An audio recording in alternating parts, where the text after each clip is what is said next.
Gott kvöld. Tvíleikurinn með fulla vasa af grjóti sló í gegn þegar hann var frumsýndur hér á landi aldamótin.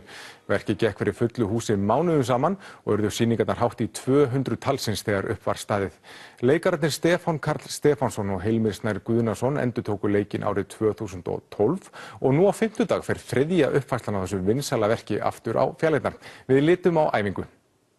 Hingað eru komnir tveir glæsilegir fulltrúar yngri kynslóðarinnar í leikhúsinu, þeir Hilmir Snær Guðnason og Stefán Karl Stefánsson, en þeir leika saman í sýningunni með fulla vasa af grjóti á smíðaverkstæði Þjóðleikhússins. Við skulum bjóða það velkomna.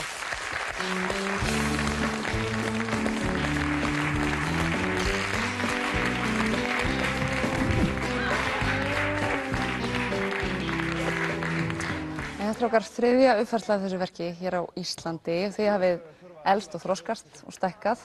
Hvað hefur breyst? Já, við höfum aðalega elst. Höfum við þroskast eitthvað? Við vorum lítið. Svona allavega þegar við erum upp á svið að vinna saman. En en það er klárt að það hefur ýmislegt breyst síðan þá.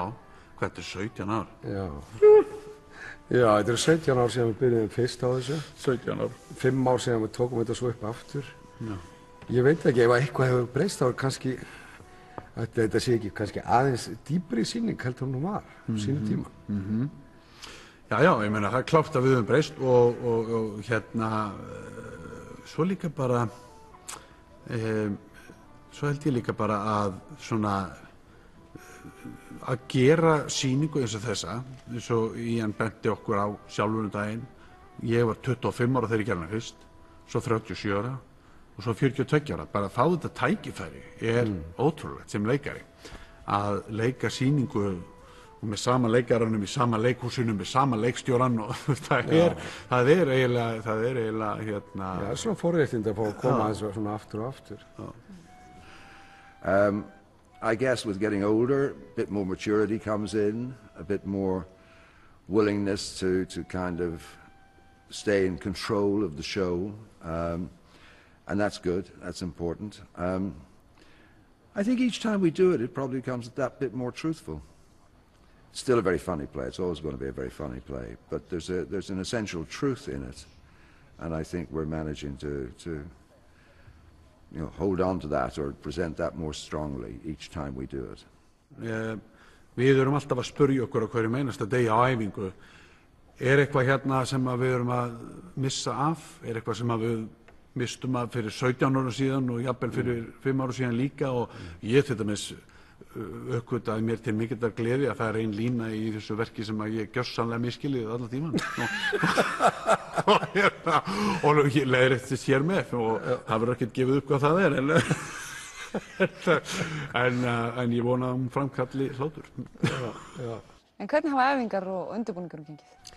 Já, þetta er sko, ég verð að segja eins og ef ég má segja þessu sögu, þegar ég kom á spítalan fyrir 6 vikum síðan að hitta Stefán Karl af því að ég hafði heyrt að þessi hugmynd var í loftinu og ég var nýkomin úr veiðtúr og kem á spítalan þar sem Stefán Karl með slöngur hérna út úr líkamanum, slöngur upp úr nefinu og augunum og eyrunum og ég veit ekki hvað og hvað, og ég var búinn að heyra við ættum að fara að gera þessa sýningu og ég líti á hann og segi, Stefán Karl, er þér alvara, eigum að gera þetta? Hann liggur svo í rúminu sinni, já, er það ekki? Hefur ekki slá til? Viltu frekar vera kjötkaup maður heldur en Milli? Nei, en pabbi... Viltu með kjött? Þú gæti verið stjórna? Ég skal hugsa málið, en ég verð samt að spyrja pabba fyrst. Ekki ég. Pabbi segir að við strákarnir verðum bara að finna okkur eitthvað að gera sjálfir af því að það er engin framtíð í að vera bóndi. Og hvað ætlar þú svo að gera? Eða verður ekkert meira kjöt og engar beljur meir? Láttu ekki svona maður. Engar beljur meir? Já! Hvert ætti það svo sem að fara?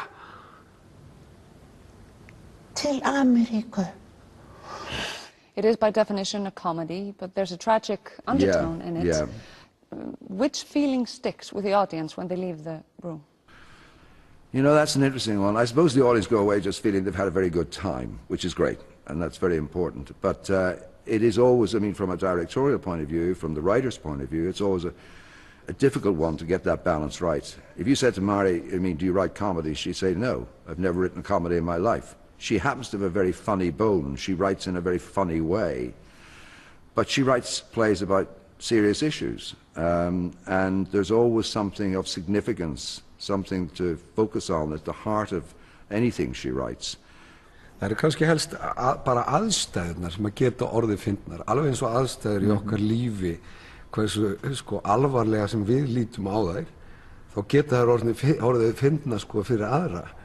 Af því að það þetta leikrit, það svona aðstæðurnar sem þeir lenda í sem eru hlægilegar. En svo til dæmis daginn, ég verð nú að segja frá því, vorum að æfa hérna út í gamla dómshúsi og mjög skemmtilegt og ég vona að fjármálaráðherra sé að horfa því að ég vil bara biðja hann afsökunar.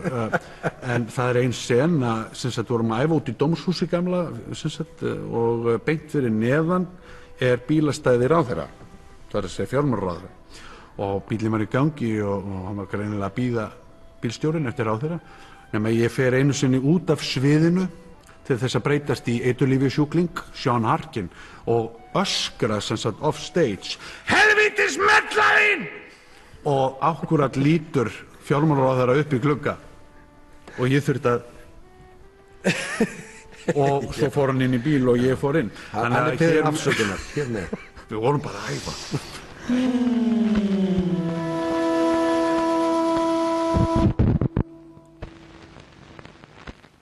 Þess má geta að lokasýning með fulla vasa af grjóti verður sýnd í beinni útsendingu hér á RÚV 1. október.